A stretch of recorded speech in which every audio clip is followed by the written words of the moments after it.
கை கால்கள்ல வந்து எரிச்சல் உண்டாகிறது. இது நரம்பு சம்பந்தமான பிரச்சனைகளால வந்து உருவாகலாம். நம்ம உடம்புல வந்து ரத்த ஓட்டத்துல வந்து குறைபாடு இருந்தது அப்படின்னாலும் இந்த பிரச்சனைகள் வந்து உருவாகலாம். இல்ல சில வகையான வைட்டமின் சத்துக்கள் வந்து குறைபாடு இருந்தாலும் இந்த பிரச்சனை உருவாகலாம். உடம்புல பித்தம் வந்து அதிகரிக்கிறது. அதனாலயும் கை கால்கள்ல வந்து எரிச்சல் வந்து உண்டாகலாம்.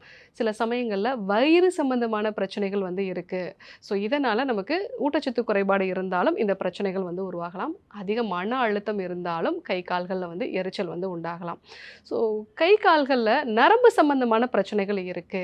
ரொம்ப காமனா பார்த்தீங்க அப்படின்னா, சர்க்கரை வியாதியினால பாதிக்கப்பட்டவங்க, கால்கள்ல இருக்கக்கூடிய நரம்புகள் பாதிக்கப்பட்டது அப்படின்னா, உள்ளங்கால்கள்ல வந்து எரிச்சல் வந்து உண்டாகிறது. அங்க வந்து சின்ன சின்ன ஊசி குத்துற மாதிரியான ஒரு உணர்வு இருக்கிறது. இல்ல எறும்பு ஊர்றது மாரியான ஒரு உணர்வோ, இல்ல வந்து பாதத்த நான் எங்க வைக்கிறேன்னே தெரியல. தரையில வைக்கிற மாதிரி எனக்கு ஒரு அழுத்தம் வந்து தெரியல.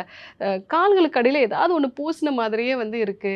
இந்த மாதிரியான ஒரு உணர்வு இருக்கிறது தான் வந்து நம்ம டயபெட்டிக் நியூரோபதி அப்படின்னு நம்ம சொல்லுவோம். இது கால்கள்ல தொடங்கி, அதே மாரி முழங்கால் வரைக்கும் வரலாம். அதே மாரி கைகள்லயுமே இந்த மாதிரியான எரிச்சல் வந்து உண்டாகலாம்.